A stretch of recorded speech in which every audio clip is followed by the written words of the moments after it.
A single billionaire father finds a girl hiding inside a dumpster, and she says through tears, "Please, I don't want to go back there." The office clock read 11:40 when Michael finally shut down the computer. Another late night working. He rubbed his tired eyes and looked out the window on the 12th floor. The streets were almost empty, with only a few cars passing every now and then. Michael tucked the papers into the drawer and grabbed his blazer. The corporate building was silent. His footsteps echoed along the empty corridor as he headed to the elevator.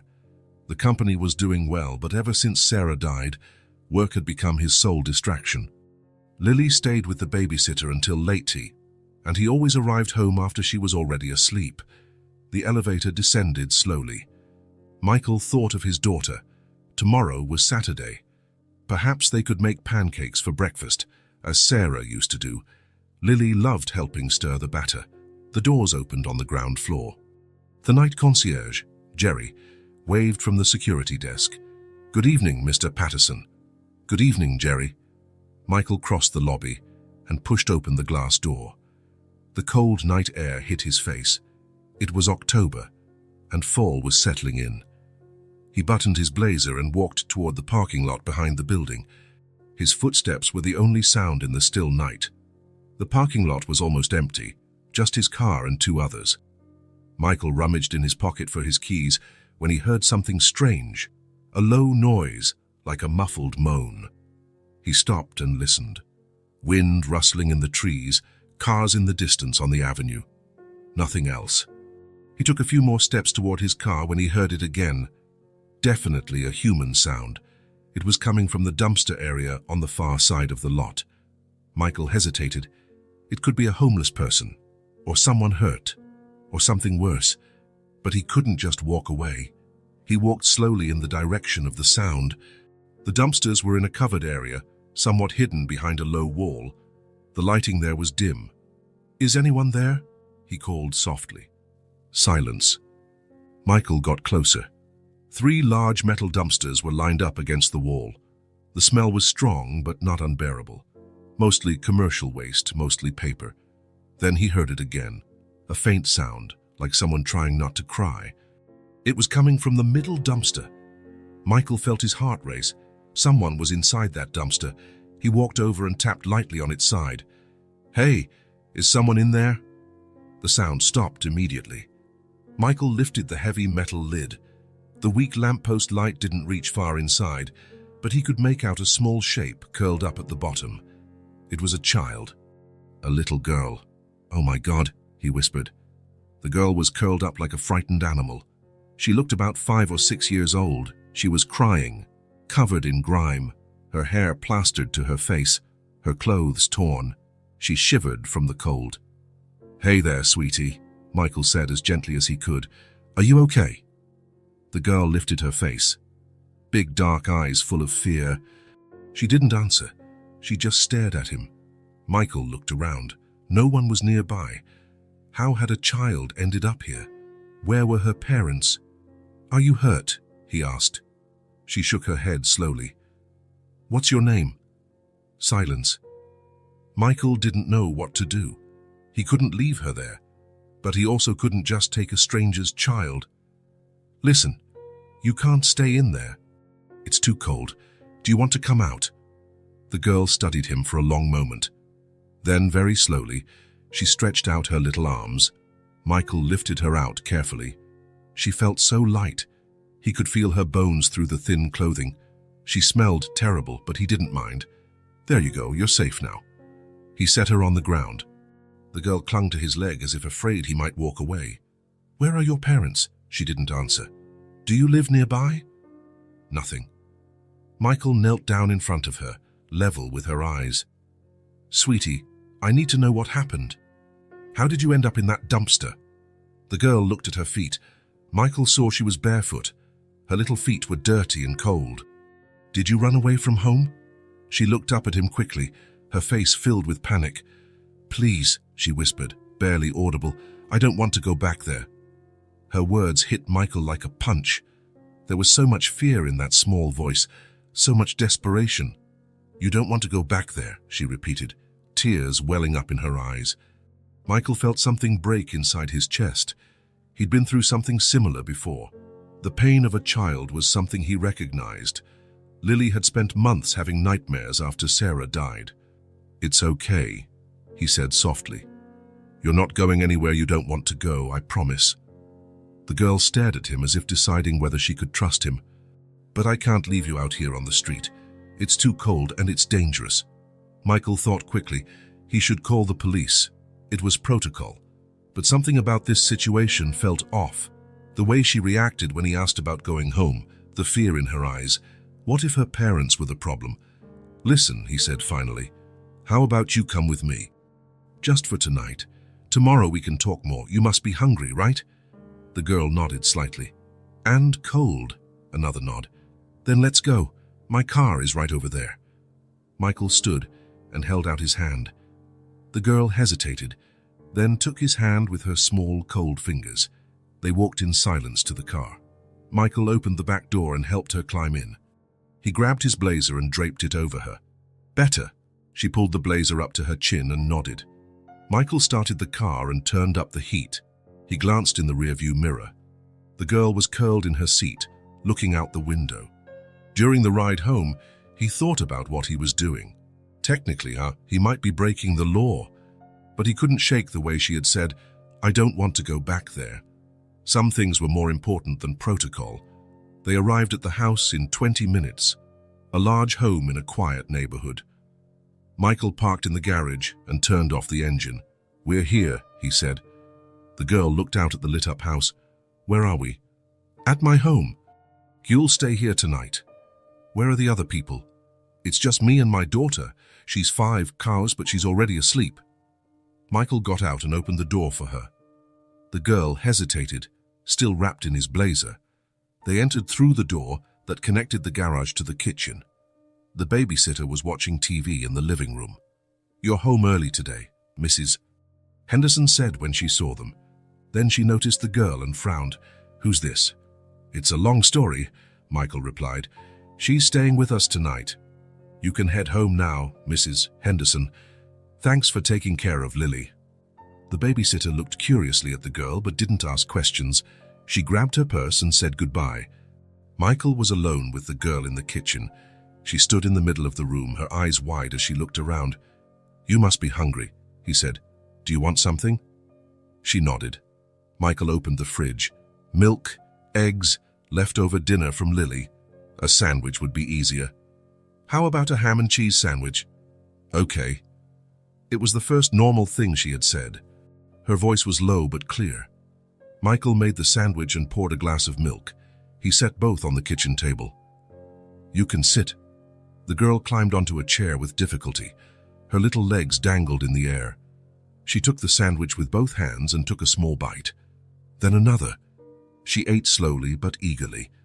"How long has it been since you last ate?" She stopped chewing, thinking, "I don't know, a long time." Michael felt his chest tighten. A 5-year-old child not knowing when she last ate. "Drink the milk too. It'll help." She obeyed, sipping slowly as if savoring. "What's your name?" Michael asked again. She hesitated. "Emma." "Emma? That's a beautiful name." "Hi, Michael." "Hi, Michael." "Emma, you need to take a bath. You're all dirty. After that, you can sleep in a nice warm bed." Emma's eyes widened. "A bed?" "Of course. I'm not going to let you sleep on the floor." Michael realized she looked surprised at the idea of sleeping in a bed, as if it wasn't normal for her. "Come on. I'll show you where the bathroom is." Emma finished the sandwich and climbed down from the chair. She followed Michael down the hallway to the guest bathroom. "You can bathe here," he said, turning on the warm water. "There's shampoo, soap, and clean towels. Leave your dirty clothes in the hamper. I'll wash them tomorrow." Michael took one of his smaller shirts from his bedroom closet. "You can wear this to sleep. It's big, but it's better than nothing." Emma took the shirt and nodded. "Shout if you need anything, okay? I'll be nearby." Michael closed the door and stayed in the hallway, listening. The sound of running water, gentle movements. At least she knew how to bathe herself. He went upstairs to check on Lily. She was fast asleep, clutching her teddy bear. Michael straightened her blanket and kissed her forehead. Tomorrow he would have to explain about Emma. When he came back down, Emma was stepping out of the bathroom. The shirt was huge on her, almost like a dress. Her hair was clean and brushed back. Without the grime, it was clear she was a pretty child, with fair skin and freckles across her nose. "Much better," Michael said. "Now you look like an ordinary little girl." Emma gave a small half-smile, the first since he found her. "Come on, I'll show you where you'll sleep." The guest room was on the ground floor near the living room. It had a single bed, a dresser, and an armchair. Michael turned on the bedside lamp. "Here it is. The bed is comfy. There are extra blankets if you need them." Emma stepped slowly into the room. She touched the bed as if she couldn't believe it was real. "Is it mine?" "For tonight, yes."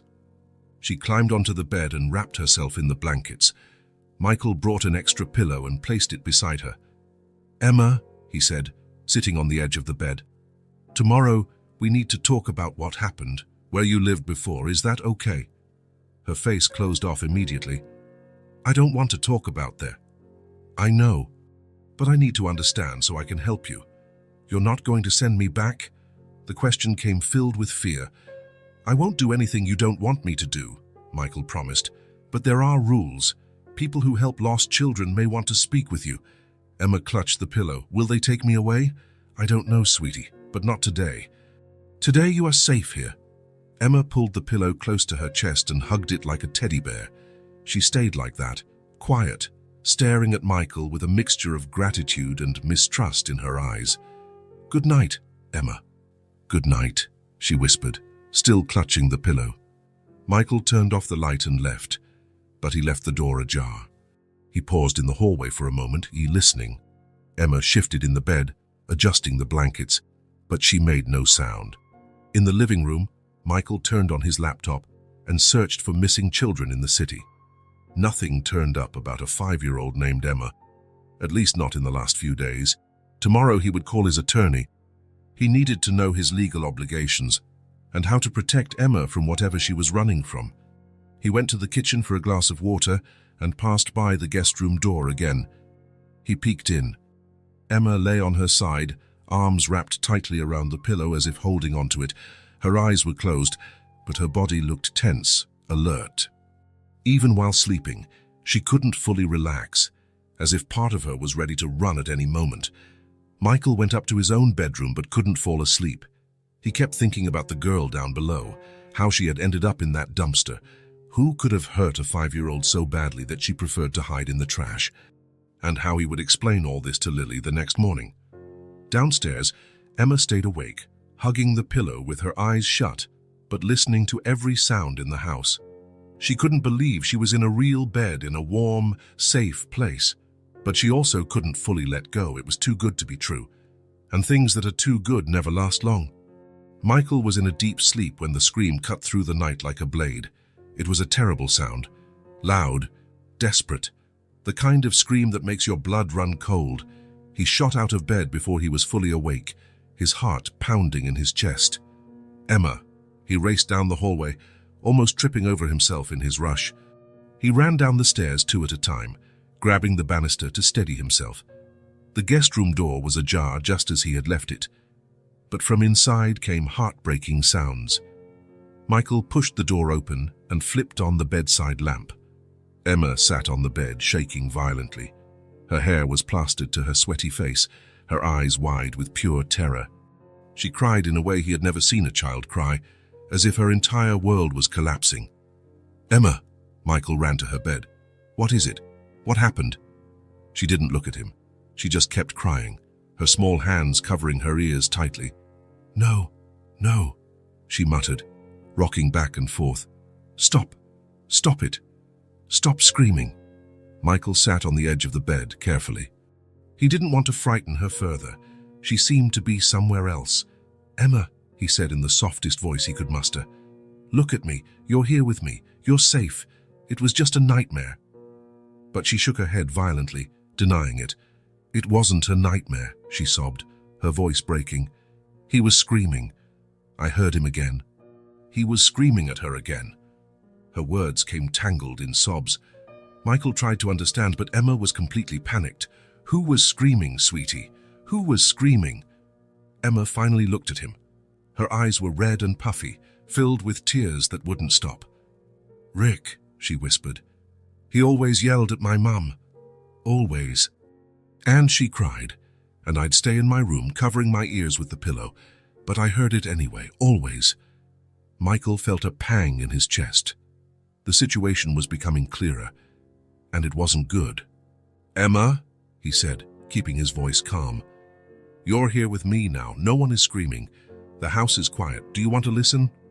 She stopped crying for a moment and listened. Complete silence, just the distant sound of cars on the street. "But I heard it. I was sure I heard it." "That was the nightmare," Michael explained. "Sometimes our brains make us hear things that aren't happening, especially when we sleep. It's like the brain is watching a scary movie." Emma wiped her nose on the sleeve of the large shirt. "It happens every night for me." "Nightmares?" She nodded sadly. "Every day. That's why I don't like to sleep. When I sleep, they come back. The screams come back." Michael understood why she had taken so long to fall asleep the previous night, and why she seemed so tense even lying down. Sleep made her vulnerable to memories. "How long have you been having these nightmares?" Since that day, since I ran away from home." Emma curled up further in the bed, pulling her knees to her chest. "Sometimes I wake up screaming. Other times I wake up quiet, pretending I didn't have the nightmare. But it always comes back. Do you want to talk about these nightmares?" Emma shook her head quickly, fear returning to her eyes. "I can't." "Why not?" Because then you'll know the truth, and you'll send me away." Michael tilted his head, confused. "Emma, I promised yesterday I wouldn't do anything you didn't want. Remember?" She nodded slowly. "I remember." "So why would I break my promise?" Emma thought for a moment, biting her lower lip. "Because if you knew what happened, you wouldn't like me anymore. You'd think I'm bad."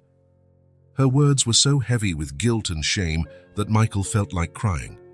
How could a 5-year-old carry so much weight on her shoulders? "Emma," he said, extending his hand slowly. "You are safe here, I promise." He kept his hand out, waiting. Emma looked at it for a long time, as if deciding whether she could trust him. Then, very slowly, she placed her small, cold hand in his. For the first time since he found her, she didn't pull away from the touch. She didn't try to flee. "Better?" Michael asked. Emma squeezed his hand and nodded, breathing more steadily. "Much better. Do you want me to stay here until you fall asleep again? Can you stay? You won't leave." "I won't go anywhere." Michael settled more comfortably on the bed, leaning against the pillows, still holding Emma's hand. She lay on her side facing him, never letting go. "Michael, thank you for not leaving me in the dumpster. I would never leave you in a place like that, Emma. Never. Even knowing I have bad dreams. Especially knowing that everyone needs someone to look after them when they have nightmares." Emma closed her eyes, but Michael noticed she wasn't asleep. She was just resting, as if for the first time in a long while, she felt safe enough to relax, even just a little. "Michael." "Yes." "Have you ever had nightmares?" "Yes. After my wife died, I had nightmares almost every night." "And did they go away?" "Over time, yes. I still have them sometimes, but not every night like before." "How did you get better?" Michael thought for a moment. "I talked to someone. I told someone about the nightmares, and little by little, they got smaller."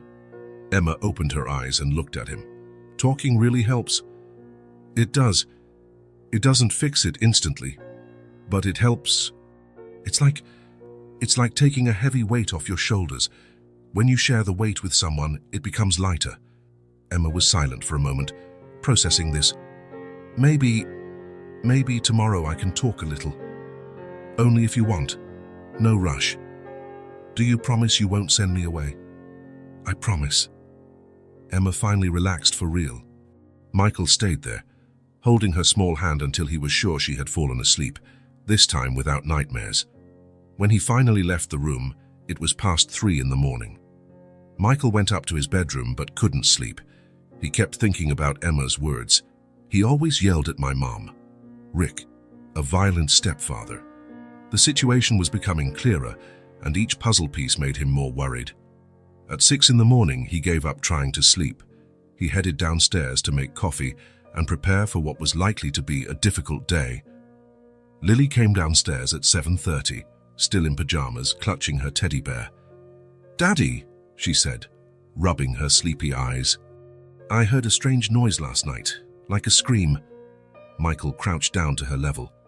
"It was just someone having a bad dream, Princess. It's over now." "Who had a nightmare?" "Remember I told you that you have a new friend?" "She slept here last night." Lily's eyes lit up immediately. "The friend, where is she? Can I meet her now?" "She's still sleeping, sweetheart." "She had a rough night." "Why did she have a nightmare?" Michael thought about how to explain simply. Sometimes people go through bad things, and then our heads stay scared even when we sleep.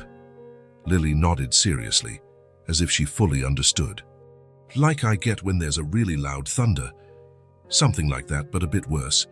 Can I help her not be so scared?" Michael's heart warmed. Lily was only 5, but already had a generous heart. "I'm sure you can help, but first you need to have breakfast.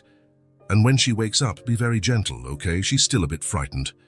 Lily nodded determinedly. "I'll be the kindest in the world. Can I lend her my teddy bear?" "I think she would love that." Michael made breakfast for Lily and kept an eye on the guest room. It was nearly 9 when he finally heard movement downstairs.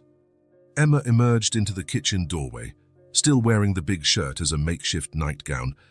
Her hair was messy and she looked tired but calmer than the night before. "Good morning," she said softly. "Good morning, sweetheart. How are you feeling?" She shrugged. "A bit better. Thank you for staying with me." "Always." Lily eyed Emma curiously but remained quiet. Michael had explained that Emma needed to feel comfortable first. "Are you hungry?" Michael asked. "I have cereal, toast, eggs, juice." "Just some milk, please. My stomach still feels a bit queasy." Michael poured warm milk and set a few pieces of toast on a plate, cut into triangles. "Try to eat at least a little. It'll help after the night you had." Emma sat at the table and took a bite of toast. She chewed slowly, as if testing whether her stomach would accept it. "Emma," Michael said, joining her at the table. "Last night you mentioned Rick and that he yelled at your mum. Are you ready to talk about that?" Emma stopped chewing. She looked at Lily, who was finishing her cereal. In front of her. "Lily, do you want to watch cartoons in the living room?" Michael suggested. "You can take your bowl if you'd like." "Can I?" "Of course." Lily grabbed her bowl and left excitedly. Michael waited until he could no longer hear her. "Now it's just the two of us," he said. "You can tell me whatever you feel ready to share." Emma swallowed the toast and stared at her hands. Michael waited patiently, not pressuring her. "I lived with my mom," she began slowly, her voice barely a whisper. "And with Rick." "Is Rick your father?" "No, he was my mom's boyfriend. She said they were married, but they weren't really married. No ring or anything." Michael nodded, encouraging her to continue. "Rick never liked kids. He said that all the time, that kids just cause trouble and cost money. That I was a burden on my mom's life." Emma paused, nervously fidgeting with her cup of milk. "He drank a lot, all the time. Those brown bottles that smelled bad. When he drank, he got very angry. He yelled at my mom, called her names I can't repeat." "And your mom, how did she react?" "She cried a lot all the time. Sometimes I'd hear her crying in the bathroom, quietly, thinking I didn't know, but I always knew." Emma took a sip of milk before continuing. "Things got worse when Rick lost his job. He stayed home all day, drinking and fighting with my mom. He said we had no money, that we were going to starve." "What happened next?" "That's when he made me start selling candy at the traffic light." Emma looked down at her hands, shame evident on her face. "Every morning, Rick gave me a box of candy and took me to the big intersection downtown. He said I had to sell all of it and bring him the money." Michael felt his stomach churn. A 5-year-old child working in traffic. "Was it dangerous?" "Very. Cars came so close. People mostly ignored me, but some bought candy." "And Rick? Did he know how dangerous it was?" "He didn't care. He only wanted the money from the candy. If I didn't sell it all, he'd yell at me and at my mom. He'd call me worthless, say I couldn't even do that right." Emma wiped away a tear. My mom didn't like it. She cried and said a child shouldn't work like that. But Rick yelled that if she didn't like it, she could find a job. How long did you sell candy? I think about 2 months, every day except Sunday. I spent hours in the sun, in the cold, in the rain. My feet got sores from my torn shoes. Michael closed his eyes, trying to control his anger. Child exploitation was unforgivable. Was it during that time that the thing happened? The thing you don't want to talk about? Emma nodded, her body tensing again. It was on a Saturday. I had sold all the candy, but when I got home, Rick was fighting with my mom again, worse than ever. Her voice became lower, more tense. He was yelling that my mom was stupid, that she was good for nothing, that she was a bad mother. He said he was going to make me work in other places too, that a child had to be useful. Emma stopped speaking entirely. Her hands shook now. And then, my mom was crying so much, more than I'd ever seen. She said she couldn't live like that anymore, that this wasn't a life for a child, that she was going to pack our things, take me with her, and we'd leave forever. Emma took a deep breath as if preparing to jump off a cliff. Rick was furious when he heard that, angrier than I'd ever seen. He started swearing and he shoved her hard, very hard. Her words came in an almost inaudible whisper. Her head hit the corner of the kitchen table. It made a horrible sound, like something breaking. She fell to the floor and stayed still, very still. Michael felt as though someone had stabbed him in the chest. Emma, I was standing in the kitchen doorway. I couldn't move. I couldn't even breathe properly. Rick looked at her on the floor like he couldn't believe what had happened. Emma was shaking again. Then he looked at me, and I saw that he was scared too. But then his fear turned to anger. He yelled that I couldn't tell anyone what I saw. He said no one would believe a little girl anyway. That they'd say I was making it up. What did you do then? I ran out of the house and didn't stop. I ran until I couldn't anymore. Then I started walking. I walked all over the city. I didn't know where to go. I didn't know anyone who could help. Emma wiped her nose on her sleeve. I tried to sleep in some places, under bridges, behind stores. One time a strange man tried to grab me, but I ran very fast.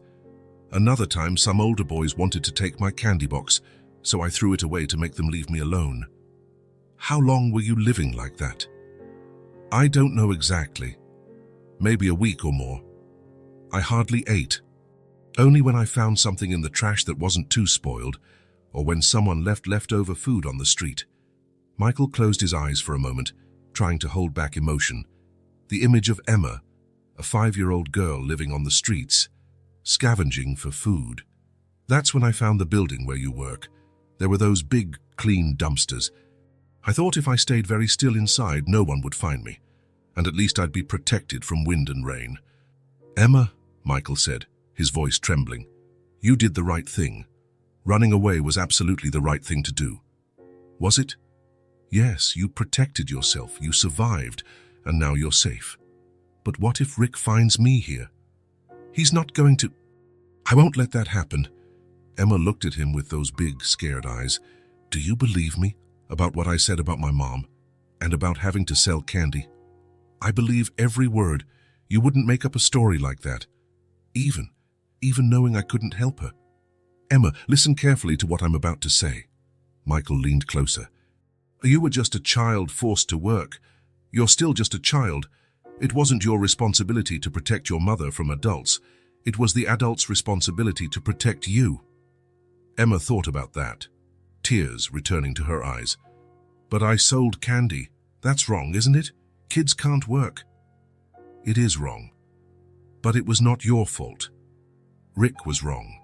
He should have found a job for himself, not put you in danger. Emma nodded slowly, as if trying to believe his words. Michael? Yes. What's going to happen to me now? Will you turn me over to the police? Michael took a deep breath. It was a hard question. He couldn't promise things he wasn't sure he could deliver. I will do everything in my power to keep you safe. That I promise. And I won't let anyone force you to go back to a place where you don't feel safe. Can I stay here a little longer? You can stay as long as you need, Emma. She finished the milk and glanced toward the living room. where Lily was watching cartoons. She seems like a nice girl. Lily is very special, just like you. Can I try to talk to her? I won't tell her the bad things, but can I try to be a normal kid for a while? Michael smiled. It was the first time he saw a spark of hope in her eyes. I think that would be very good for you, and for Lily too. She's been looking forward to meeting you. I would really like to try. And for the first time since he found her in that dumpster, Emma smiled. A small, shy smile, but genuine. After their conversation in the kitchen, Emma was quieter than usual. She sat in the living room, watching Lily as she watched cartoons. She didn't say anything. She just sat there, like she was trying to understand how a normal household worked. Lily, for her part, glanced at Emma every now and then. Michael had explained that she needed to be patient, that the new girl was frightened. But Lily was a child, and children have a special way of breaking through walls. During lunch, the two ate in silence. Emma ate little, still cautious, while Lily asked simple questions. "Do you like pasta with sauce?" Lily asked. "I do," Emma replied softly. "Me too. Daddy makes the best sauce in the world." Emma gave a small smile but didn't say anything more.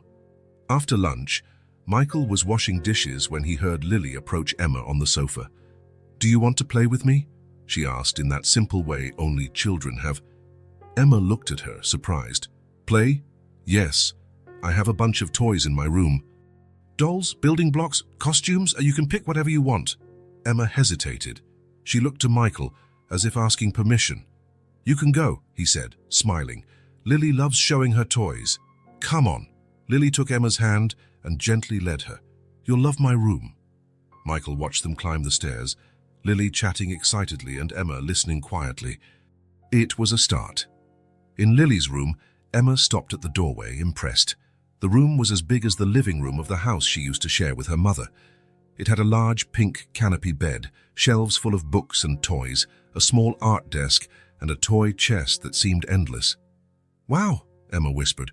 "Cool, right?" Lily said proudly. "Daddy said I could share everything with you. Want to see my dolls?" Lily ran to the shelf and started pulling out dolls. Babies, princesses, fairies, even some dressed as professionals. "This one is named Sarah," Lily said, holding up a blonde doll. "Her name is the same as my mommy's. This is Bella and this is Luna." Emma watched in fascination. Every doll was perfect, hair neatly styled, pretty clothes, limbs intact. "Are these all yours?" she asked. "They were, but now they're ours. Daddy said you can play with anything." Emma stepped closer and gently touched the hair of one of the dolls. "They're beautiful. Which one do you like the most?" Emma looked at all the dolls, undecided. Then her eyes filled with tears. "I only had one doll," she said softly, "but it was torn. It didn't even have an arm." Lily stopped talking. She looked at Emma with that seriousness children sometimes have. "What happened to it?" "I had to throw it away when I ran away. Some boys tried to take it, so I threw it in the trash so they'd leave me alone." "What mean boys?" Lily said indignantly. "Stealing a doll is very naughty." Emma nodded, wiping her eyes. "But now you can play with all of mine. Want this one?" Lily offered the prettiest doll, a princess in a golden gown. "Can I, really?" "Of course." "And look at this." Lily went to the toy chest and pulled out a box full of accessories, tiaras, necklaces, bracelets, tiny shoes for the dolls. "We can have a princess party," Lily suggested. "How?" "We dress the dolls like princesses and have a tea party. Sometimes I pretend we have real tea and cookies." Emma took a tiny tiara and placed it on the doll. It was the first time she'd played with such beautiful toys. "Like this?" she asked. "Perfect.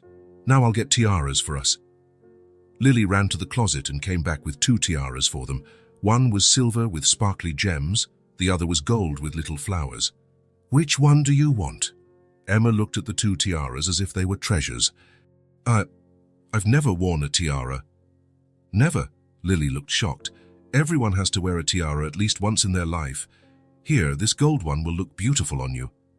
Lily placed the golden tiara on Emma's head with great care. "There you go. Now you're a real princess." Emma touched the tiara gently as if it might vanish. "How do I look?" Beautiful. Just like a princess in a movie. Emma smiled. It was a small but genuine smile. Now let's play, Lily said, putting on her own tiara. You can be Princess Emma, and I'll be Princess Lily, and our dolls are our princess daughters. The two sat on the fluffy rug in the center of the room and began to play.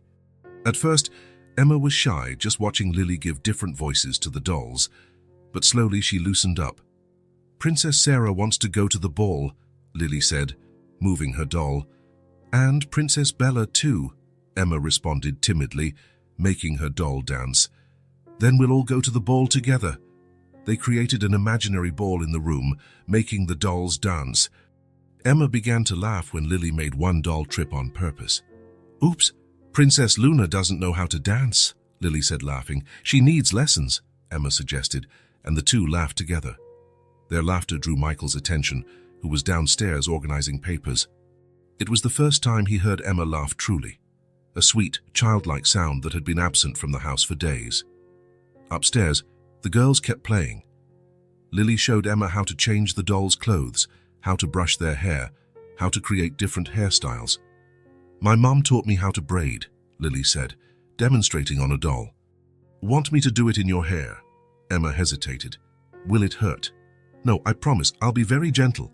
Emma sat with her back to Lily, who began to brush her hair carefully. It was the first time in a long time someone tenderly cared for Emma. Your hair is so pretty, Lily said as she made the braid. It's the color of chocolate. My mum said that too, Emma said softly. Did she braid your hair? Sometimes, when she was in a good mood. Lily finished the braid and Emma looked at herself in the bedroom mirror. It looks beautiful, Lily said proudly. Really? Absolutely. Now you look like a real princess. The two continued to play for hours. They held a doll fashion show, made up stories, built a small house out of blocks. Emma started to relax, forgetting everything she had been through, at least for moments.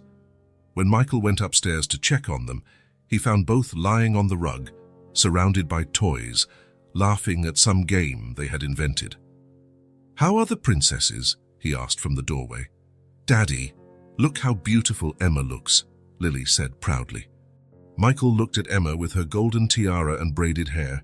She was flushed from so much play, her eyes shining with joy. She looked like a normal child for the first time. You really look beautiful. Are you two having fun? A lot, the two answered in unison, bursting into giggles at their synchronized response. How about we bake cookies? Michael suggested. I can teach both of you. Cookies! Lily jumped up excitedly. Emma, do you know how to make cookies? Emma shook her head. Never made them. Then you'll learn today, Lily said, taking her hand. Daddy makes the best cookies in the world. In the kitchen, Michael arranged all the ingredients on the counter. Flour, sugar, eggs, butter, chocolate chunks. First, we mix the flour with the sugar, he explained, handing small aprons to the girls. Emma watched attentively, as if learning something very important. Lily already knew the recipe and helped explain to Emma. Now we crack the eggs, Lily said. Want to try? Emma held an egg as carefully as if it were a fragile treasure. What if I break it wrong? There's no wrong way, Michael said kindly. If a shell falls in, we'll fish it out. No problem. Emma cracked the egg slowly. A small piece of shell fell in, but she managed to remove it with the tip of the spoon herself. I did it! Congratulations, Lily clapped. They mixed all the ingredients, getting flour on themselves and laughing as Michael pretended to throw flour at them. Emma was fully immersed in the activity, forgetting everything else. Now we roll the dough into balls, Michael showed. The girls made balls of various sizes, some small, others huge. Emma took care with each one, as if they were tiny works of art. These are mine, she said, pointing to a line of perfectly round cookies. They look the same, Lily said admiringly. You're good at this. While the cookies baked, the three sat at the kitchen table. Emma was more talkative than she had been in the morning. Michael, can I help with other things around the house? She asked. Of course. What would you like to do? I don't know, anything. I just want to help. How about you help with the plants? Lily suggested. We have a small garden out back. Plants? Yes. We have tomatoes, flowers, and even herbs Daddy uses for cooking. After the cookies were done and they tasted them, Emma said they were the best she had ever eaten. They went outside to the garden. Emma had never seen such a well-kept garden. Neat garden beds, healthy green plants, colorful flowers. You can help me water them, Lily said, handing Emma a small watering can. How? Just pour water on the plants. They get thirsty, just like us. Emma followed Lily's instructions, carefully watering each plant. She was afraid of doing it wrong, but Lily encouraged her. That's perfect. Look how happy they are with the water. Plants get happy. Of course, they like water, sun, and care. Just like people.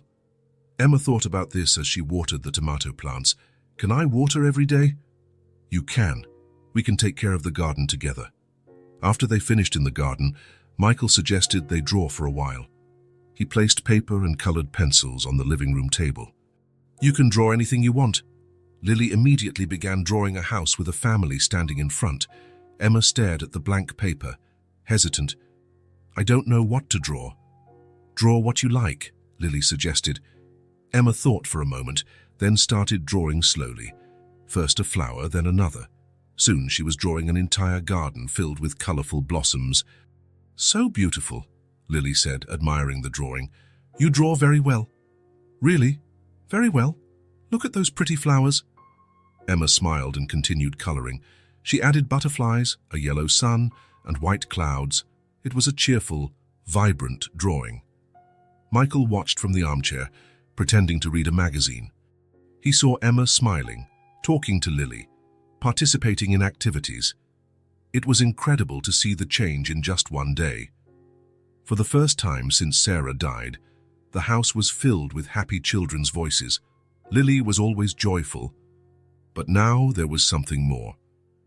Emma's presence brought a different, more complete energy. During dinner, Emma ate better than in previous days. She joined the conversation, asked questions about the garden plants, and even suggested they bake chocolate cookies the next day. Can I sleep with the tiara? She asked at bedtime. Of course, Lily said. Princesses always sleep with their tiaras. But what if I ruin it? It won't break, and if it does, it's okay. The important thing is you feel like a princess. Emma smiled and touched the tiara gently.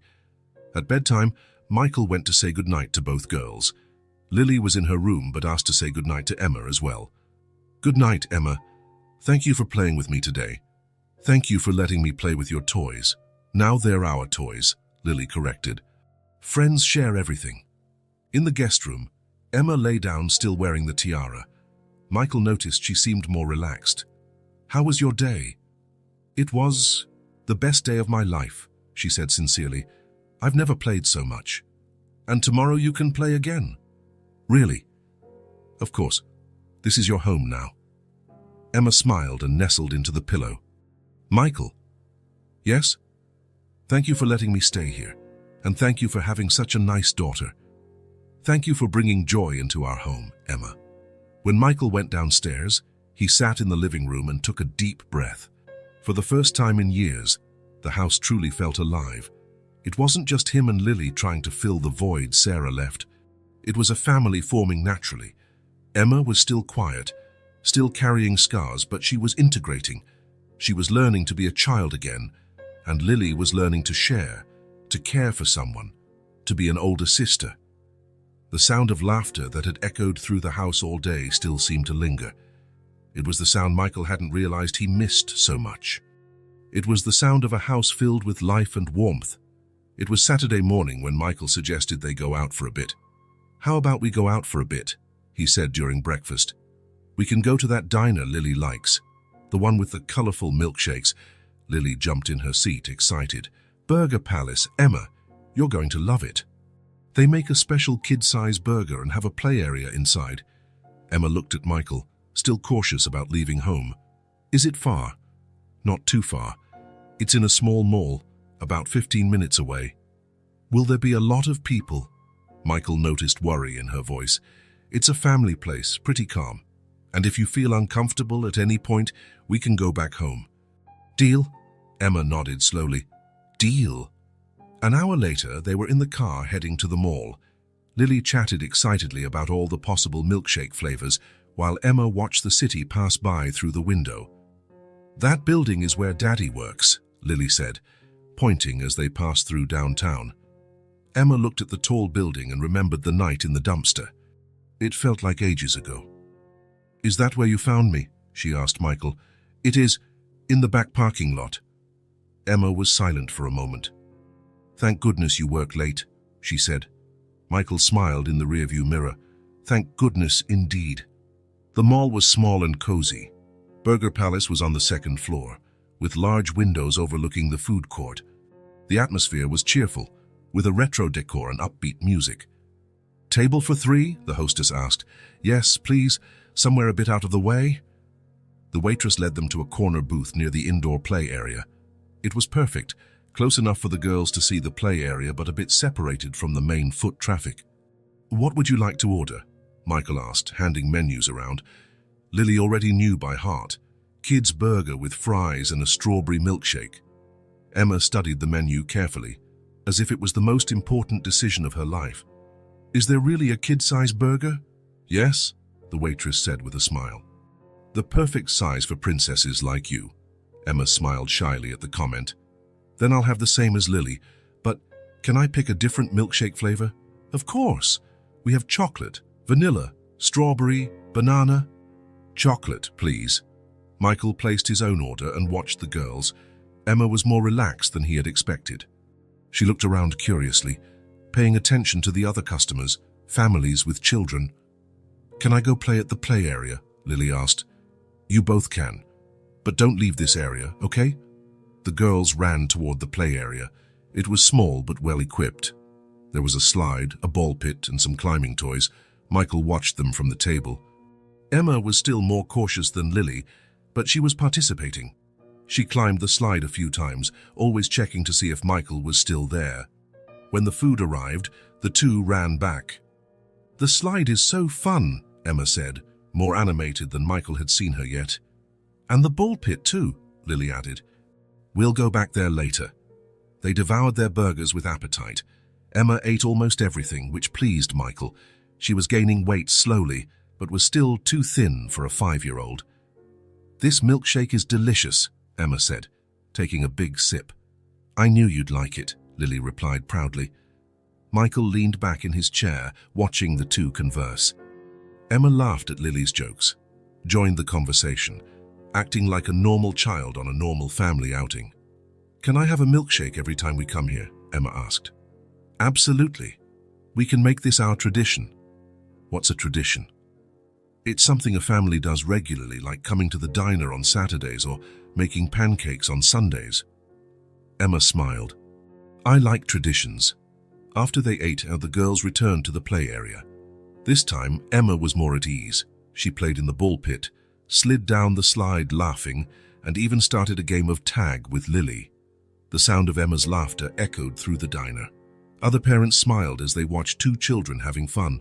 Michael felt proud.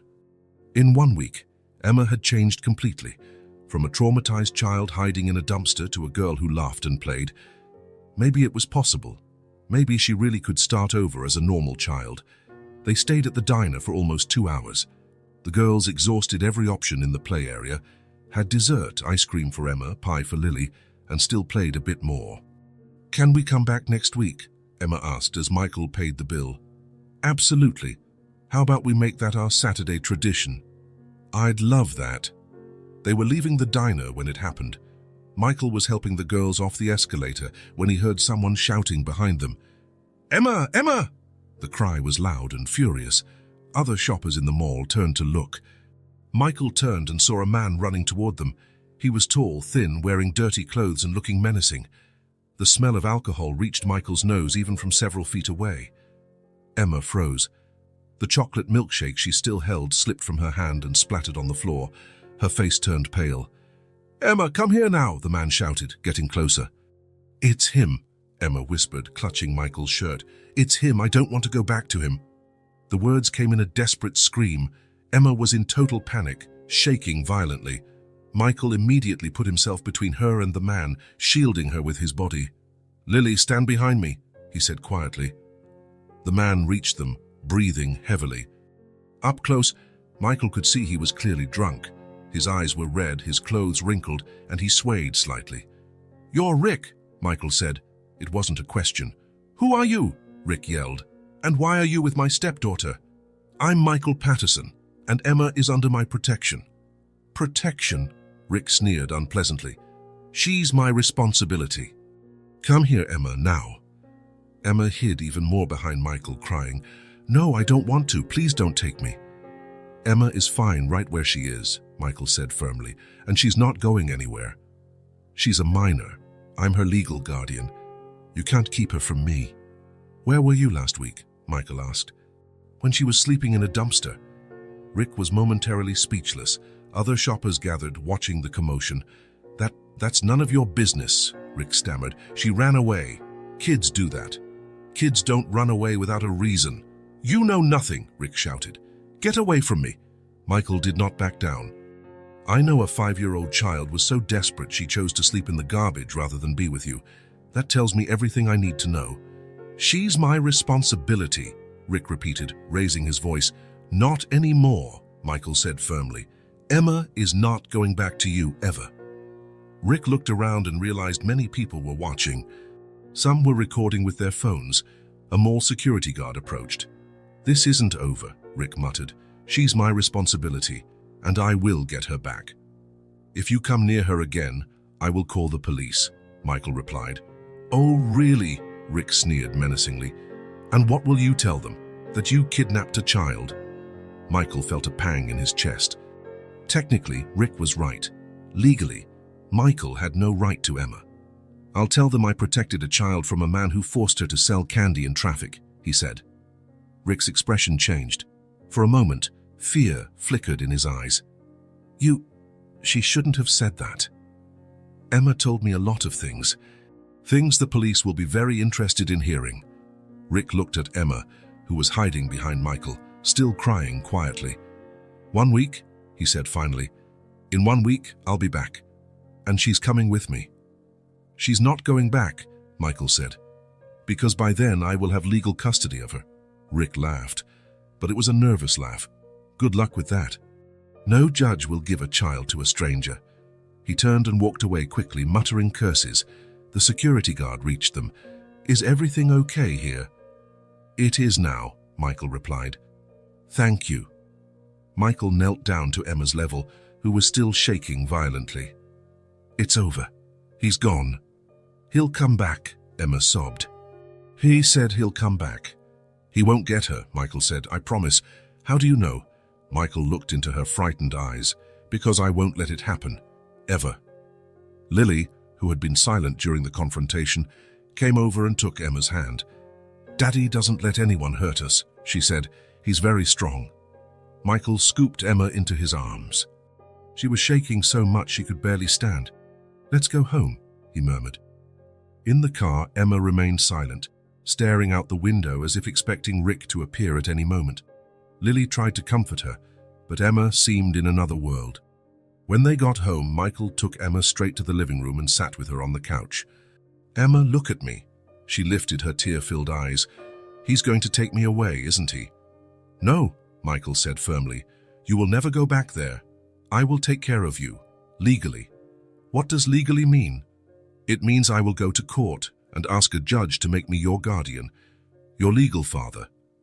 Emma's eyes widened. "You want to be my father?" "If you let me." "Yes, I want you to be my daughter, forever." Emma began crying again, but this time they were not tears of fear. "Would you really do that, even knowing everything that happened, especially knowing all that happened?" Michael pulled out his phone. "I'll call my attorney right now. We'll start the temporary custody process today." "What's temporary custody?" "It's when the judge says you can stay with me while they decide what's best for you. And I'll prove the best place for you is here, with us." Michael dialed the law office. It was Saturday, but he'd known the attorney, James Eat, for years. If it was an emergency, James would answer. "James, it's Michael. I need your urgent help. Yes, it's about a child, temporary custody. I need to file on Monday." "No, it can't wait." Emma watched Michael talk on the phone. Lily sat beside her, holding her hand. "Daddy will manage," she whispered. "He always gets things done that he promises." Michael hung up and looked at Emma. "James will meet me at his office tomorrow. We'll file the paperwork first thing Monday morning. What if Rick shows up before then? If he comes here, I'll call the police, and now I know where he was when you were missing. That's abandonment. The judge won't like that at all." Emma was silent for a moment, processing everything. "Michael." "Yes?" "Thank you." "For what?" "For not giving me back to him. For protecting me. For wanting to be my father." Michael felt tears well up in his eyes. "Thank you for letting me be your family, Emma." For the first time since he met her, Emma threw herself into his arms, not out of fear or because she was scared, but because she wanted to, because she trusted, because she finally believed she was safe. Michael hugged her tight, feeling how small and fragile she still was, but also feeling her strength, the courage a 5-year-old had to run away from an impossible situation and survive on her own. "I love you, Emma," he whispered. "I love you too, Daddy." It was the first time she had called him Daddy, and Michael knew he would do anything to protect this family they were forming. Anything. On Monday morning, Michael was at his attorney's office at 8 sharp. James Morrison was a middle-aged man specializing in family law, whom Michael had known for over 10 years. "Are you sure you want to do this?" James asked after hearing the entire story. "Adoption is a long and complicated process, and this man could make things even more difficult." "I am absolutely sure," Michael replied. "Emma needs protection, and I want to be her family. The problem is that legally, Rick still has rights. If he was your partner and cared for the child—" "He didn't care for her," Michael interrupted. "He exploited her, forced a 5-year-old to sell candy in traffic." James took notes on his notepad. "That's serious. Child labor is a crime, but we need concrete evidence. An adult's word against a child's might not be enough in court. So what do you suggest?" James leaned back in his chair, thoughtful.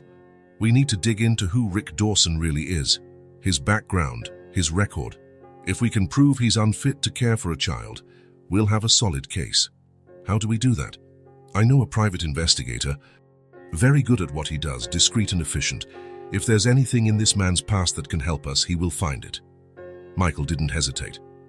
"Hire him. Today." "Michael, private investigations aren't cheap." "I don't care about the cost. Emma is worth any amount." James nodded. "I'll call him right now. Meanwhile, we'll file for temporary custody. The faster, the better."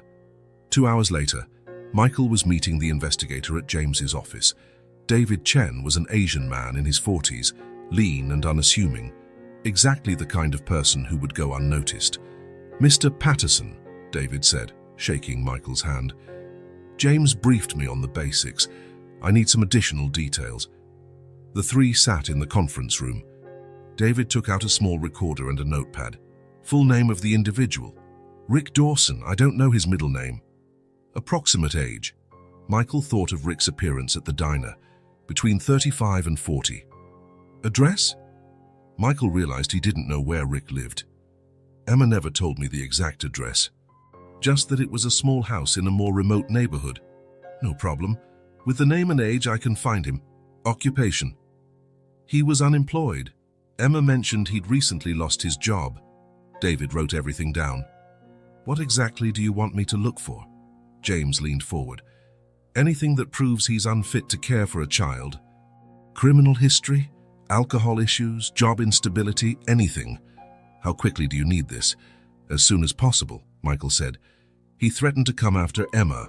I need to be prepared." David stowed away the recorder. "I'll start today. I should have a preliminary report within 48 hours. Michael left feeling a bit relieved. At least he was taking concrete steps to protect Emma. At home, the girls played in the garden with Mrs. Henderson.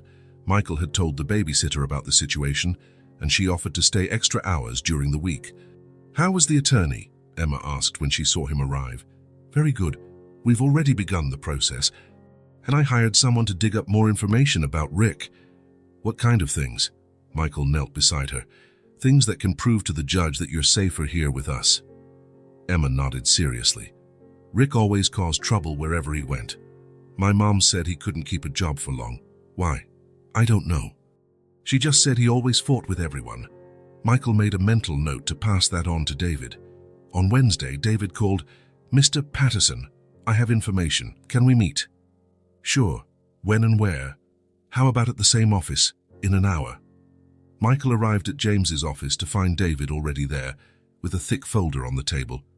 "What did you find?" James asked. David opened the folder and pulled out several documents. "Well, Rick Dawson's full profile is interesting, and not in a good way." He separated the documents into piles. First, his employment history. Rick was fired from 2 jobs in the last 3 years. The first was at a mechanic's garage, the second at a construction supply warehouse. "Fired for what?" Michael asked. "In the first case, misconduct. The shop owner said Richard frequently arrived late, smelled of alcohol during working hours, and got into arguments with customers." David consulted his notes. "The final incident was when he yelled at a customer who complained about a repair. The owner said Rick was clearly intoxicated and became aggressive. Security had to remove him." "And the second job?" "Similar story. At the warehouse, he lasted only 4 months. He was fired after a fight with the supervisor. Apparently, Rick showed up drunk one Monday, and when confronted, he pushed the supervisor." Michael felt a knot form in his stomach, the same pattern Emma had described at home. "There's more," David continued. "I spoke with neighbors of the house they used to live in. They all said the same thing. Constant fights, yelling, the police being called several times." "The police were called?" James perked up. "Yes, but there was never a formal complaint. Neighbors called for noise disturbance, but when the police arrived, no one wanted to press charges. Emma's mother always said everything was fine." David flipped the page. "I also discovered Rick has a history of heavy drinking. He frequented 3 local bars. All the owners said the same thing. He was a problem customer. He drank too much, got aggressive, and caused fights." "Any arrests?" "None, but he was kicked out of at least 2 establishments. In one bar, he broke a chair during a heated football argument." Michael shook his head. "Emma was right when she said he always caused trouble." "There's one more thing," David said, pulling a photo from the folder. "This is the house where they lived." Michael looked at the photo and felt tears prick his eyes. It was a small, run-down house, peeling paint, dirty windows, and overgrown yard. "I spoke with the landlord. Rick is 3 months behind on rent. Apparently, after Emma's mother disappeared, he stopped paying. The landlord is filing for eviction. He still lives there." "From what I've gathered, yes, but the house is in terrible condition, unfit to house a child." James organized all the documents. "This is excellent for our case. History of termination for misconduct, alcohol problems, aggressive behavior, unpaid rent." "And there's no formal complaint?" Michael asked. David shook his head. "None, which is common in domestic violence cases. Victims seldom file. But the signs are all there." "What signs?" "Pattern of aggressive behavior, loss of control while intoxicated, financial and professional instability. All indicators of someone unstable and potentially dangerous." Michael leaned back, absorbing all the information. "Is it enough for the court?" James nodded. "Yes. Especially combined with Emma's testimony about child labor and what she witnessed, Rick is clearly unfit to care for a child."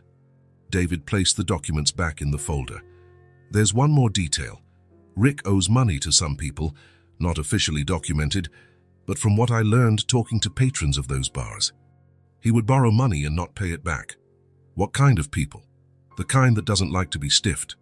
Michael understood the implication. He could be desperate for money. "Exactly. And a child he could use to sell candy." "It was a source of income for him," Michael finished, feeling disgust. James pounded the table. "Perfect. Now we have a solid case. Rick Dawson is unstable, violent, has alcohol problems, and saw Emma as a source of income through child labor." Michael grabbed the folder containing all the evidence. "When can we present this to the court?" "The temporary custody hearing is set for Friday at 10. I'll prepare a compelling presentation." Leaving the office, Michael felt confident for the first time since the encounter at the diner. He had concrete evidence that Rick was unfit to care for Emma, Now he just had to hope the judge saw it the same way. The days after the diner encounter passed in a routine Emma had never experienced before. For the first time in her life, she woke up knowing exactly what to expect each day. It was Thursday morning when Lily had an idea. "Emma, let's make a special drawing today," she said, spreading paper and colored pencils on the living room table. "What kind of special drawing?" "A drawing of our family. To show Daddy that we are a real family." Emma picked up a yellow pencil and thought, how do you draw a family? It's easy. We draw everyone together, doing things families do. Lily began drawing a large house with windows. Emma watched for a moment, then started her own drawing beside it. Michael was in the kitchen when he heard them talking quietly about their drawings. "I'll draw you here," Lily said, "and I'll draw Michael here next to us," Emma replied, "and we can all be holding hands." An hour later, the two girls appeared in the kitchen with their drawings in hand. "Daddy, look what we made," Lily said proudly. Michael wiped his hands and knelt down to look.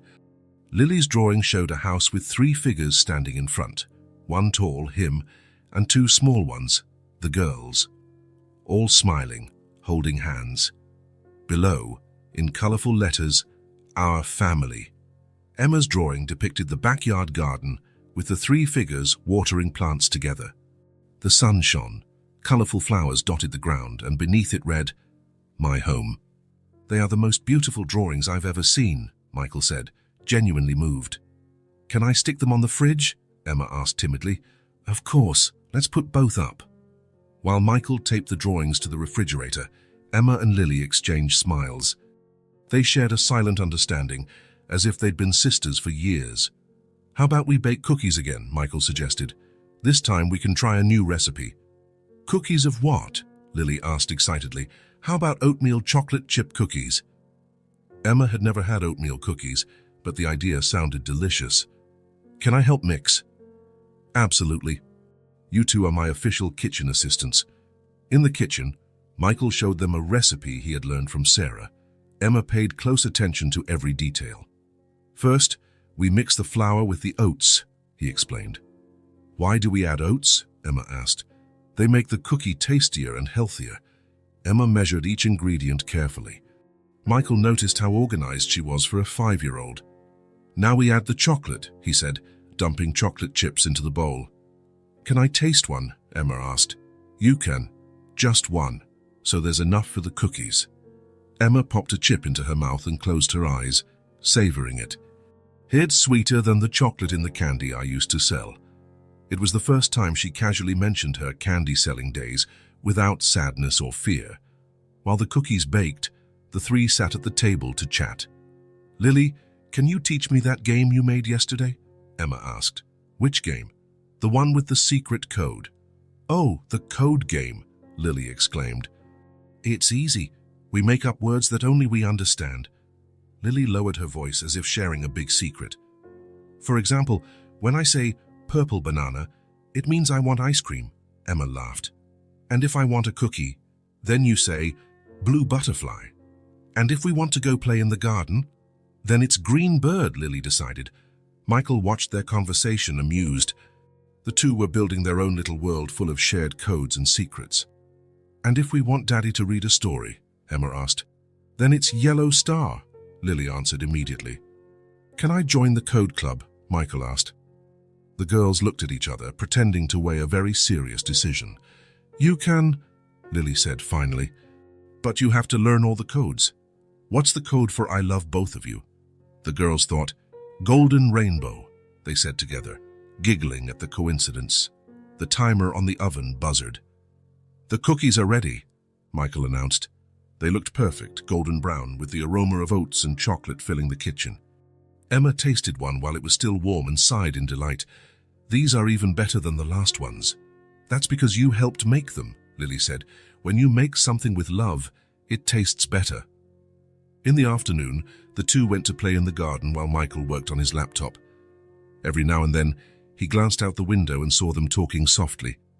Emma was teaching Lily how to make a grass doll. "Look, if you tie it here, it looks like hair," she explained to Lily. "Wow, that's so cool. Do you know how to make other things?" "I know how to make a boat from a leaf and a little animal house from sticks." Michael realized that Emma was sharing skills she had developed to survive, but now they were just creative play. At dinner, the girls used their secret code several times. "Lily, do you want a blue butterfly?" Emma asked. "Yes, Daddy. Emma wants a cookie. And I want a purple banana," Lily said. "Ice cream," Emma translated quickly. Michael served cookies and ice cream to the two, amused by the game. "You two are becoming best friends," he observed. "Emma is my sister," Lily said naturally. Emma paused mid-bite and looked at Lily. "Sister? Of course. You live here, Daddy cares for you, and we play together every day. Isn't that what sisters do?" Emma smiled slowly. "I never had a sister. Now you do. And I always wanted a sister." Michael felt his heart warm. The two had formed a genuine bond. After dinner, the girls approached him in the living room. "Daddy, can you tell a story?" Lily asked. "Yellow Star," Emma whispered, and the two laughed. Michael improvised a tale about two princess sisters who rescued lost animals in the forest. Emma listened, fascinated. When he finished, Emma asked, "Did the princesses always stay together?" "Always.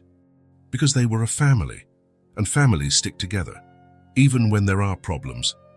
Especially when there are problems, that's when families need to stay together most." Emma nodded solemnly, as if storing that knowledge forever. At bedtime, Lily went to say goodnight to Emma. "Good night, sister," she said, giving Emma a hug. "Good night, Lily." Michael took Emma to her room. She still wore the golden tiara Lily had given her on her first day. "Michael." "Yes? Can I tell you something I've never told anyone?" Michael sat on the edge of the bed. "Of course. You can tell me anything." Emma nestled into the pillow. "Remember when I told you about the day my mom died? I remember. I didn't tell you everything." Michael waited patiently. "That day, before Rick shoved my mom, they were fighting a lot more than usual." Emma paused, gathering courage. "It was morning. Rick was yelling because there wasn't good food for breakfast. My mom said we didn't have any money. Then he got even angrier. What happened?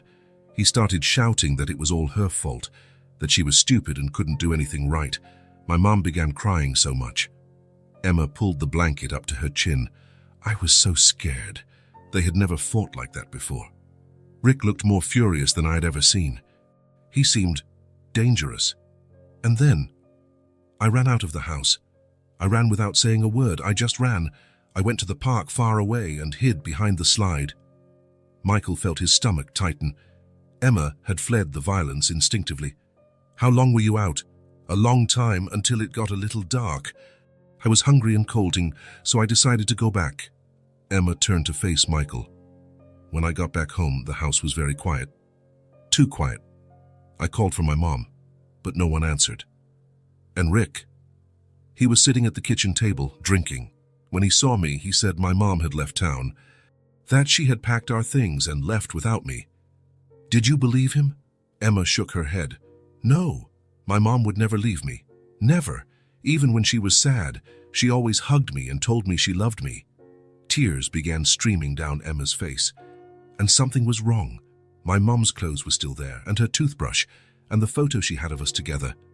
She would never leave those things behind." Michael felt a pang in his chest. Emma had sensed something was wrong, even at that age.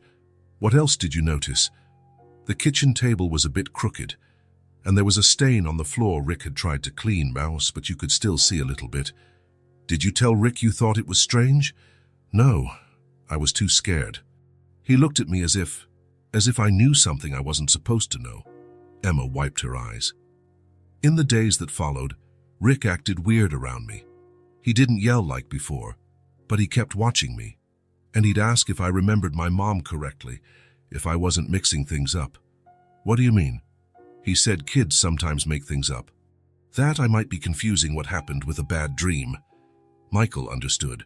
Rick was trying to manipulate Emma's memory. "But I knew it wasn't a dream," Emma continued. "I remembered everything. How my mom cried, the noise when she fell, how she stayed still on the floor. Emma, you were very brave to tell me that. Do you believe me?" "Even though I'm just a child, I believe every word, and you are not just a child, you are a very smart and brave little girl." Emma smiled through her tears. Can I stop carrying this secret alone now? You can. You will never have to carry anything alone again. Now you have a family who cares for you. Emma nestled into the pillow, looking lighter. Michael. Yes. Thank you for believing me. And thank you for giving me a sister. Thank you for trusting me, Emma, and for bringing so much joy to our family. Michael stayed there until Emma fell asleep. When he left her room, his mind was racing. Emma's story confirmed that Rick had staged the scene, probably hidden the body, and tried to make a 5-year-old doubt her own memory. It was even worse than he had imagined. But looking at the house filled with drawings on the fridge, secret code words and laughter, Michael knew he had made the right choice. Emma was thriving. She was safe, happy, confident, and he would do anything to protect this family they had built together. The custody hearing was set for 10 o'clock on Friday morning. Michael had woken at 5, unable to sleep, his stomach churning with nerves. He sat in the kitchen drinking coffee and mentally reviewing everything James had prepared him to say, trying to anticipate every possible question. Emma had also woken early. When she came down for breakfast, she wore the blue dress Lily had picked out for her, because blue is a lucky color. But Emma barely touched her toast, unable to eat anything. "Will you come with me?" she asked for the 10th time, playing nervously with the doll she held. "I will. And if you feel too scared, just tell me and we'll stop everything." Emma nodded, but Michael saw the fear in her eyes. It was understandable. She hadn't seen Rick since the diner, but his presence still terrified her. Lily was with Mrs. Henderson, but not before giving Emma her favorite teddy bear and a colorful beaded bracelet she had made in school. "Good luck, sister," she whispered seriously. "When you come back, we'll bake chocolate cookies to celebrate, and you can wear my princess tiara all day." Emma smiled for the first time that morning and hugged the teddy bear tight. "Thank you, Lily. You're the best sister in the world." The drive to the courthouse was silent. Michael drove carefully, trying not to show his own nervousness. Emma sat in the back seat, whispering to her teddy bear. The courthouse was an imposing grey stone building with large columns at the entrance. Michael and Emma met with James in the marble-floored lobby. The attorney was confident, but Michael sensed the tension behind his professional demeanor. "How are you both feeling?" James asked, adjusting his tie. "Nervous," Michael replied honestly. "That's completely normal, but we have a very solid case. The investigators' report on Rick, Emma's testimony, the evidence of neglect and exploitation. It all indicates she's far safer under your care." James lowered himself to Emma's level. "Emma, you only need to answer the judge's questions if she asks you, and you can tell the truth about everything. You have nothing to fear." Emma nodded seriously, clutching her teddy bear tighter. The courtroom was formal and intimidating, with dark wood benches and colored glass windows. The ceiling was high, making voices echo. Michael felt Emma shrink when she saw Rick sitting on the other side of the room. Rick had dressed up, light blue dress shirt and black pants. When he saw Emma, he waved with a forced smile, like a doting uncle greeting his favorite niece. "Hello, Emma," he said loudly, drawing everyone's attention. Emma hid completely behind Michael, shaking. "I don't want to look at him," she whispered. "Please don't make me look at him." Michael positioned himself to block Emma's view of Rick. James took a seat on her other side, creating a protective barrier. At 10 o'clock, Judge Margaret Thompson entered the courtroom. She was a middle-aged woman with grey hair tied in an elegant bun, serious-looking, but with kind eyes when she glanced briefly at Emma. "You may be seated," she said, settling in. "We are here for the temporary custody hearing of minor Emma Carter," she said, organizing her papers precisely. "Mr. Patterson, you are requesting custody of the child." "Yes, Your Honor."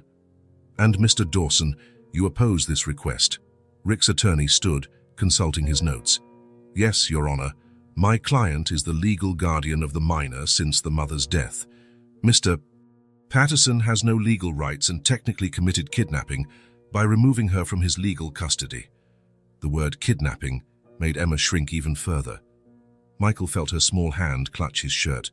"Mr. Dawson, where were you when the minor disappeared from your home?" Rick stood nervously, running a hand through his hair. She did not disappear, Your Honor. She ran away. Children do that sometimes. They get confused, scared. She was upset because her mother had left town a few weeks earlier. The mother left town and left her daughter behind. Yes, Linda was not well, you see. Personal issues. She said she needed some time, that she would return to pick up Emma later. The judge made notes. Mr. Patterson, under what circumstances did you find the minor? Michael stood, choosing his words carefully. I found Emma in a dumpster in the parking lot of my office, Your Honor. It was midnight on a Monday. She was filthy, clearly malnourished, shivering from the cold. She was barefoot. It was obvious she had spent several days on the streets. And what led you to not report her to the proper authorities? When I asked her what happened, the first thing Emma said was, Please, I don't want to go back there. She was so terrified, so desperate, that I instinctively realized something was very wrong. Rick's attorney stood. Objection, Your Honor. That does not justify the kidnapping of a minor. The legal protocol requires that the child be turned over to the proper authorities. Mr. Patterson, technically, you broke the law by not reporting the child's whereabouts. Michael felt his stomach drop. This was the moment James had warned about. Rick stood abruptly. Your Honor, this man kidnapped my stepdaughter. She was under my legal custody. I cared for her the best I could after her mother abandoned us. Mr. Dawson, sit down and wait your turn, the judge said firmly. But Rick was agitated, his voice growing louder and more aggressive. No, this is unfair. He stole my daughter from me. She's my responsibility. I provided food, a home, everything she needed. Emma began shaking violently. The sound of Rick's raised voice was sending her back into terror. Mr. Dawson, sit down immediately, the judge ordered, banging her gavel. The judge looked at Emma with clear compassion. Emma, could you tell me what it was like living with Mr. Dawson? Emma looked to Michael, who nodded encouragingly. She rose slowly, clutching her teddy bear. He made me sell candy to drivers every single day, from early morning until late, and if I didn't sell it all, he yelled at me. She is lying, Rick exploded.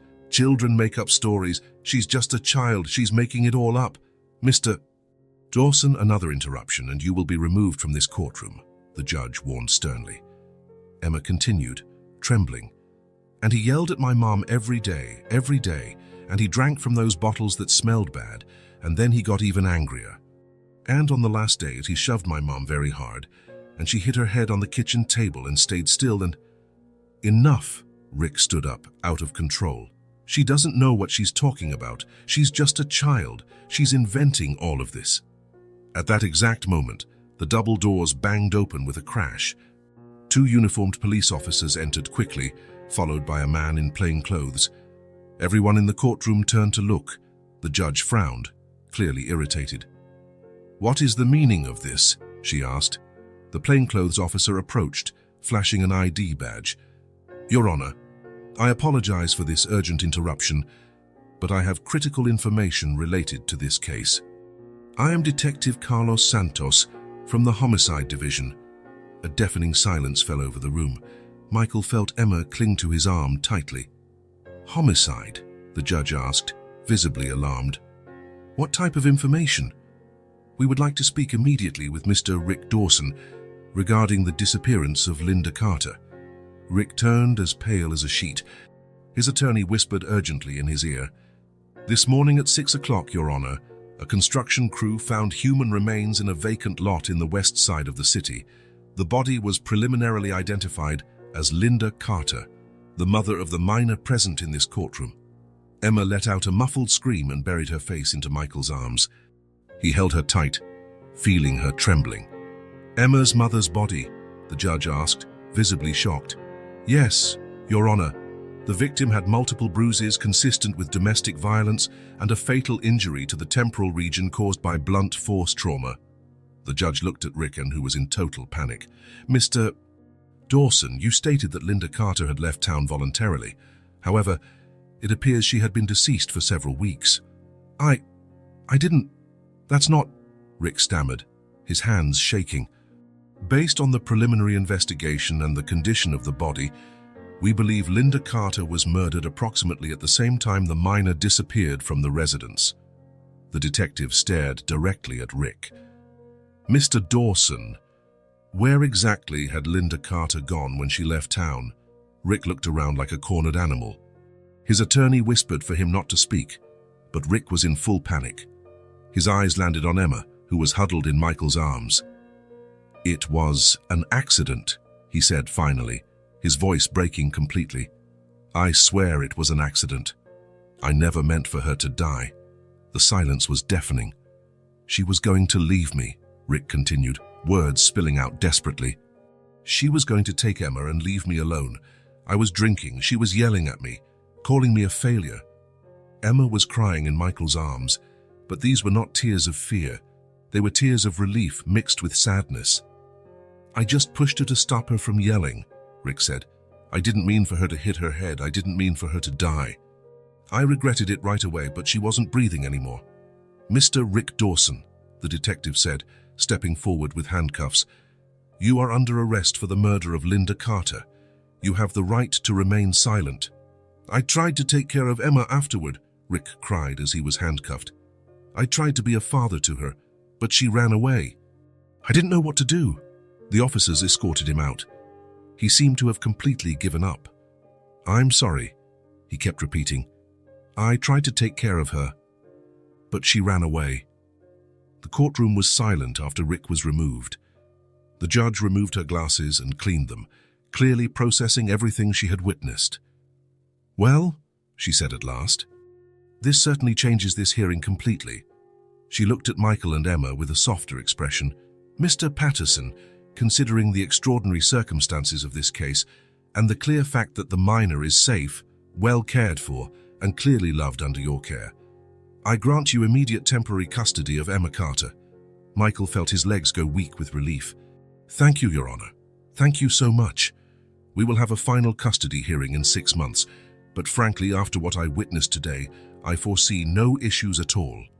Emma stepped back from Michael slightly and looked at him with bright eyes. "Does that mean I can stay forever?" "It means you are home, sweetheart. Forever." 6 months later, it was Saturday morning, and Michael was making pancakes when he heard the familiar sound of laughter coming from the girls' room. Emma and Lily now shared Lily's room by choice, and they were inseparable. The final custody ruling had been approved the previous week without complications. Emma was now officially Emma Patterson, a name she had chosen proudly. "Daddy," Lily called from the top of the stairs, "come see what Emma drew." "I'm coming," he replied, flipping a pancake. The room was a delightfully organized mess of toys, books, and art projects. On the wall were dozens of drawings, but the newest one on the floor, surrounded by scattered colored pencils, immediately caught his attention. It was perfect. 3 figures holding hands in front of a yellow house with blue windows. A tall man in the middle with brown hair and a big smile. On each side, 2 little girls, one with curly hair, Lily, and one with straight hair in a braid, Emma, all smiling.